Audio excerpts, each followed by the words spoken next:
Ahora voy a comenzar a grabar la pauta para que podamos ir viendo la respuesta.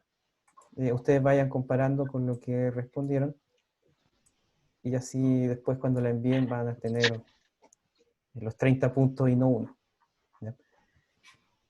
Apenas termine la clase arreglo eso, Valentina, así que no te preocupes. Ok, no se Además preocupe. está la grabación de que fue una prueba, así que para probar cómo funciona esto. Bueno, en la Sí. guía que ustedes trabajaron, aquí aparece un texto en el cual se ha hablado del tema principalmente del desarrollo económico que tenía nuestro país. Por lo tanto, cuando se haga una pregunta siempre, cuando se pregunte los argumentos que el autor utiliza, ustedes tienen que identificar qué es lo que está diciendo él en el texto que se presenta. No qué es lo que ustedes piensan, sino que qué es lo que está ahí. Cuando se les pide que infieran algo, ahí tienen que sacar como sus propias conclusiones. Pero cuando hablamos de los argumentos que utiliza el autor, tenemos que identificar qué es lo que él nos está diciendo acá, que sustenta su idea de cómo Chile, por ejemplo, en este caso, logró salir de la crisis política y económica que nuestro país enfrentaba. La respuesta, acuérdense que cuando hablamos de una pauta, no necesariamente lo que ustedes tengan tiene que ser 100% igual. Lo fundamental es que la idea central que está ahí en la respuesta sea similar a lo que ustedes escribieron, ¿ya? Eso es lo más importante. Acá hablamos que principalmente esta salida de la crisis se va a lograr a través de la acción del Estado. El Estado chileno, ¿cierto?, ya tenía alguna experiencia en esto de ir formando empresas o promoviendo la formación de empresas, pero en esta época se va a transformar en, podríamos decir, en el principal ente industrializador. Cuando empieza a surgir todos los problemas de la crisis del año 29 y la industria del salitre finalmente termina prácticamente en la quiebra, Chile va a tener que cambiar su modelo económico, un modelo que antes se dedicaba a exportar principalmente materias primas, y va a empezar a industrializar a nuestro país, que es lo que se llama la sustitución por importación, industrialización por sustitución de importación. Es decir, se crean fábricas en Chile para fabricar las cosas que antes se traían desde el extranjero. Así que lo fundamental que debe estar en su respuesta, por lo menos en la pregunta A, es que los argumentos que utiliza el autor, ¿cierto?, están relacionados con la acción que tiene el Estado, principalmente en un crecimiento económico centrado en un proceso de industrialización. Y también va a ir relacionado con el tema de la educación y principalmente la educación técnico-profesional. El día de hoy, a nivel mundial prácticamente, la educación técnico-profesional se está transformando porque tiene que adaptarse a las necesidades que tiene la sociedad actual. Cuando en los años 30, en los años 40, empieza la educación técnico-profesional en Chile, tenía como finalidad preparar a la gente que iba a trabajar en las fábricas que se estaban construyendo. Ese era el objetivo que tenía. El día de hoy, si ustedes ven cuál es la oferta que tiene el TP, por ejemplo, en carrera técnica, está empezando, este año empezó con lo que es técnico en enfermería, pero centrado en el tema de Adulto los mayor. adultos mayores, ¿cierto? ¿Y por qué se hizo ese cambio? ¿Por qué se habrá hecho ese cambio? Y ahora el técnico en enfermería del TP se centra en el cuidado de adultos mayores. ¿Por qué más personas quieren estudiar eso o más personas les interesa? Tiene más demanda. ¿Ya? Porque ahí es donde faltan, ¿o no? Exacto, hay más demandas donde faltan y la sociedad está transformándose. Estamos pasando a una sociedad donde hay más personas sobre 60, 70 años que antes, y esas personas necesitan ayuda en su cuidado. Hace 40 años atrás no existía ese problema. En la sociedad actual sí. Por eso es que cambian las carreras. Y lo mismo pasa con las universidades. Hay profesiones que van variando, otras van desapareciendo, universidades van cerrando facultades. Por ejemplo, la facultad en la que yo estudié pedagogía ya no existe, se cerró, ahora solamente está en Santiago. Y así se van transformando las universidades, de acuerdo a las demandas que tiene la sociedad. Por ejemplo, el día de hoy quizás no se necesita tanto profe de historia, pero quizás en 15 o 20 años más sí. Así que si alguien quiere estudiar, que lo haga pensando a largo plazo. Y así van cambiando la estructura de la sociedad, ¿ya? A raíz de esta pandemia, muchas cosas van a cambiar. Ya es muy difícil que volvamos al estilo de vida que teníamos antes. Hay cosas que realmente no van a volver a ser como antes. Por ejemplo, el tema de los cines, con todo el cine lleno, es muy difícil que vuelva a suceder en el corto plazo. las discos también, que los restaurantes funcionen como antes también. Y ahí nos vamos a tener que ir adaptando. También la ciudad se va a ir transformando. Si ustedes se fijan, la estructura que tiene la ciudad actual responde principalmente al diseño centrado en el uso del automóvil. Pero si esta pandemia sigue, probablemente vamos a tener que ir ampliando los espacios públicos, los espacios de atención a las personas, los supermercados van a tener que cambiar su diseño. De hecho, a raíz del estallido social, muchos supermercados han cambiado su diseño. Así que ahí vamos a ir viendo cómo la sociedad se va adaptando. Y en este caso se tuvo que adaptar a los problemas económicos que causó la dependencia del comercio internacional. La pregunta B se habla sobre, acá pueden utilizar la guía o el texto. En las próximas guías debería aparecerles también esto. Ustedes tienen su libro de historia, les vamos a empezar a colocar ahí las páginas que ustedes pueden consultar. Y no sé si tienen el libro en digital, en el Classroom les voy a dejar también el libro de historia en digital, para que lo puedan ver en el computador o en el teléfono, si es que no lo tienen en papel, o si es que prefieren trabajar con él en el computador. Yo en lo personal, todos los libros prácticamente los uso en digital, mucho más práctico que andar trayendo un montón de papel que pesa su buena cantidad de kilos.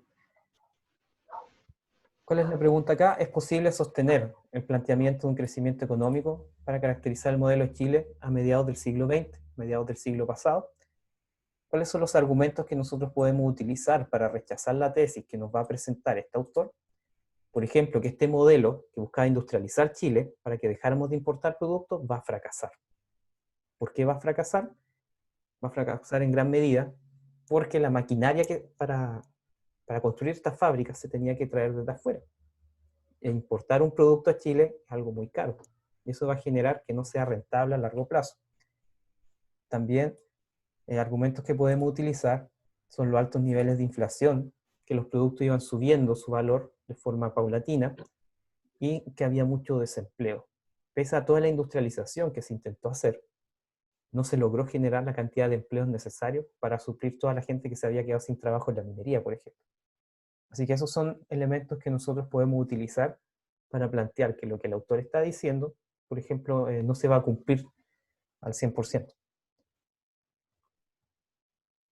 Y finalmente, para ir cerrando esa idea, podemos hablar que el tema de la sustitución por industrialización, de la sustitución de las importaciones por la industrialización, no va a lograr satisfacer todos los problemas sociales que habían. Por ejemplo, acá en la ciudad de Concepción, cuando se instaló Huachipato, que es esta planta de acero, se estima que llegaron aproximadamente 50.000 personas a vivir a la ciudad, relacionadas con la industria del acero. Huachipato construyó casas para gran cantidad de los trabajadores, pero sin embargo hubo un grupo muy grande de ellos que no tuvo acceso a vivienda. De ahí va a empezar a haber problemas de habitabilidad como ocurría a comienzos del siglo XX. Y tampoco existían políticas del Estado como existen el día de hoy. Que, por ejemplo, mucha gente, muchas familias que no tengan vivienda, se van construyendo en las ciudades, pueden postular, pueden armar incluso EGIs, que son entidades que se encargan de organizar una comunidad para construir un departamento o construir una vivienda. Por lo tanto, muchos de los problemas sociales se lograron solucionar, problemas de la cuestión social, pero algunos no tuvieron solución en el corto plazo. Después en la segunda parte se trabaja con datos estadísticos, ¿ya? Si ustedes van a seguir el electivo de historia el próximo año, nosotros trabajamos harto con estadísticas, así que es fundamental que empiecen a acostumbrarse a trabajar con estos datos, y también es importante que logren entender esta información, porque aparece también en la PSU, PTU, o como sea que se llame la próxima prueba de admisión, también va a aparecer. Y si ustedes quieren darla en historia, es necesario que comprendan cómo analizar esta información. Por ejemplo, en la pregunta A nos habla en qué década se produjo un cambio más importante. Si una pregunta no especifica el área, lo que yo tengo que hacer es centrarme en el indicador que tenga una mayor variación.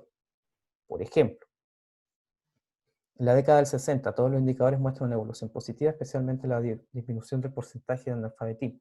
Si yo voy a la década del 60, veo que Chile tenía una población de casi 8 millones, si ustedes se fijan, del año 30 al 60 aumentó en un 20% la población que vivía en ciudades, y podemos ver que el analfabetismo tuvo una disminución hasta un 16%, por lo tanto hubo un cambio bastante grande.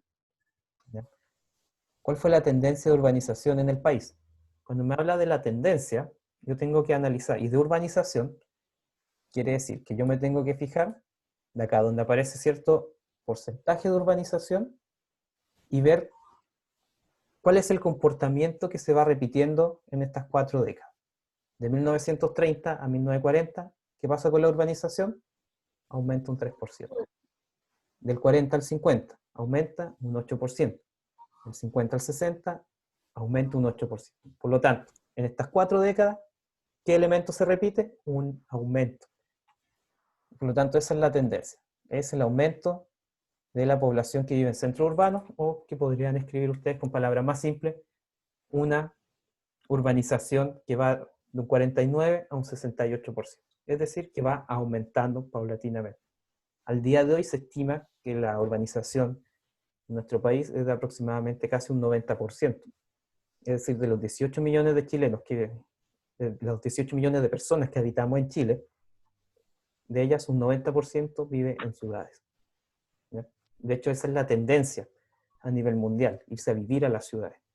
Y si yo hiciera una encuesta en el curso donde les preguntara a dónde les gustaría vivir de aquí a 10 años, les puedo dar por seguro que por lo menos un 90% de ustedes respondería que en alguna ciudad más grande que la Japón. Eso puede ser porque quieren seguir su estudio, quieren desarrollarse profesionalmente, quieren estar en una ciudad que tenga más servicios, que sea más amigable para vivir, por ejemplo. Y así la gente y la población va cambiando.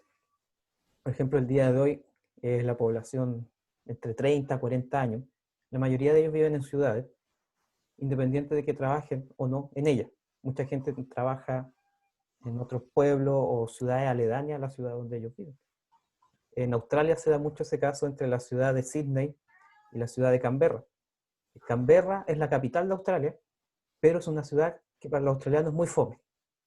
Es una ciudad administrativa, están las instituciones del Estado. Es como si solamente la moneda y los ministerios estuviesen en una sola ciudad. No hay muchos centros comerciales, no hay vida nocturna. Y la población de Canberra lo que hace allá, el viernes, a las 2 o 3 de la tarde, cuando salen del trabajo, se van casi masivamente todos a Sydney, que es una ciudad más entretenida, con más vida, que tiene más cultura. Y eso pasa a nivel mundial. Es una tendencia que ya muy difícil nosotros logramos dar la vuelta. Y esto comienza a raíz de la industrialización en adelante. ¿Qué relación se puede inferir entre las tendencias de urbanización y analfabetismo? En esta pregunta lo que se nos está pidiendo es que nosotros veamos cómo aumenta la urbanización y si eso no tiene relación con el analfabetismo. Y si yo veo acá los datos, podría sacar como conclusión que a medida que la gente se va a vivir a las ciudades, va mejorando su nivel de educación, va aprendiendo a leer, por ejemplo, cosa que quizá en el campo no logre. De hecho, el día de hoy, si ustedes van a una zona muy apartada, pueden encontrar gente que no sabe leer todavía, o gente que nunca ha ido a la ciudad. Por ejemplo, cerca de Quillón hay un pueblito que se llama Florida. Y tengo un amigo que trabajó ahí como abogado y me comentaba que habían abuelitos que vivían en el campo, que no sabían leer y que de hecho ni siquiera conocían Conce, que está a 1 hora de Florida. Para ellos ir a la ciudad era ir a Florida, que era un pueblito como San Rosendo. Y esa gente vive totalmente aislada, ¿cierto? En su vida diaria no necesita leer. Pero en cambio, si tú te vas a vivir a la ciudad, sí o sí, vas a necesitar aprender a leer para poder desenvolverte en ella. Es lo mismo con lo que pasa con la gente que migra de un país a otro. Si ustedes el día de mañana se van a vivir a Canadá, por ejemplo, y se van a Toronto, van a tener que aprender a hablar inglés. En cambio, si se van a... Mi gato botó una cuchara. En cambio, si se van a la ciudad de Quebec, en Canadá, a la provincia de Quebec, van a tener que aprender francés, sí o sí, porque es el idioma que se habla ahí principalmente. ¿Ya? Lo mismo pasa cuando una persona se va a vivir a la ciudad. En el campo puede que él no necesite saber leer. Para cultivar la tierra, para agarrar una pala, no necesita saber leer. Pero si se va a vivir a la ciudad y va a empezar a trabajar en una industria, por ejemplo, va a tener que aprender a leer, sí o sí, para poder desenvolverse ahí, es lo básico. Por eso es que va aumentando la alfabetización. También el hecho de que en las ciudades hay colegios. Si ustedes hablan con profesores más antiguos, les van a comentar que hace 20 años atrás, por ejemplo, muchos colegios tenían escuelas nocturnas, que en el fondo son como los 2x1 actuales, que era para gente adulta que no sabía leer o que no había terminado la enseñanza media, lograse culminar sus estudios. Era muy normal que colegios, por ejemplo, como el liceo, se acababa la jornada a las 6 de la tarde y después empezaba otra jornada, donde iban personas mayores de 18 años a nivelar sus estudios. Estoy hablando hace 20 años atrás. Ya al día de hoy la mayoría de la población termina cuarto medio, además que es obligatorio, pero hace 20 años atrás no era obligatorio cuarto medio. Así que así va cambiando la sociedad y a medida que nos vamos yendo a vivir a las ciudades, empezamos a dedicarnos a actividades cada vez específicas y más especializadas. Por eso, si alguno de ustedes quisiera estudiar medicina, probablemente después de estudiar medicina termine haciendo una especialidad y después termine especializándose de nuevo, y después vaya a congresos y se vaya actualizando siempre. La imagen adjunta da cuenta de una característica de urbanización que ocurrió entre el año 30 y el año 64 del siglo pasado y se relaciona con, acá ustedes tenían que buscar cuál de las alternativas que está ahí se conecta mejor con la imagen, con la fotografía. Por ejemplo, la ausencia de políticas públicas respecto de la administración y control de basurales. Por ejemplo, en la imagen nosotros no podemos ver que haya presencia de basurales. Si bien hay un niño jugando con un neumático, todos tienen un neumático en el patio. Yo tengo un neumático en el patio. Por lo tanto, no es algo tan raro que alguien tenga un neumático a su alcance. Muchas veces cuando se nos pincha un neumático y lo cambiamos, lo dejamos botado en la casa del otro porque no sabemos qué hacer con ello. Así que acá no hay presencia de basurales, por lo menos. La creciente integración social ocurrida en las ciudades. Aquí yo puedo ver todo lo contrario. Si hubiese integración, vería que estas personas están viviendo en un lugar, ¿cierto?, que está urbanizado, con viviendas de material sólido. De hecho, el día de hoy se construyen muchos condominios de integración social, donde, por ejemplo, se construyen 100 departamentos, y de esos 100 hay 20 que se le entregan a personas como vivienda social. Se les pide un ahorro de 80 UF y se les da la casa, el departamento. Y los otros 80 departamentos son de personas que los compran con crédito hipotecario. Y ahí se busca integrar. Personas que son de un sector vulnerable se integran con personas de la clase media. Eso es integración. O lo que se está haciendo en Las Condes igual, con el alcalde Lavín, hoy día no lo he visto en la tele, que él plantea que hay que construir viviendas sociales en barrios que son buenos, en barrios que tengan buenos servicios, áreas verdes, porque de esa forma integramos la ciudad a todos y no construimos barrios para personas de una clase social y barrios para de otra clase. Por lo tanto, en la imagen vemos que no ocurre esa integración, claramente, porque son viviendas que ellos mismos construyen con lo que pillan. El desarrollo de poblaciones callampa producto de la saturación de la capacidad habitacional de las ciudades. Esa es la respuesta correcta. Estas poblaciones van a surgir a los alrededores de la ciudad. Es como si entre la Villa Laja y el cerro que está ahí, de repente empezaran a hacer casas con madera o lo que pillen botado. Son casas que se van construyendo a las afueras de la ciudad, donde no hay acceso a agua potable, electricidad ni servicios básicos.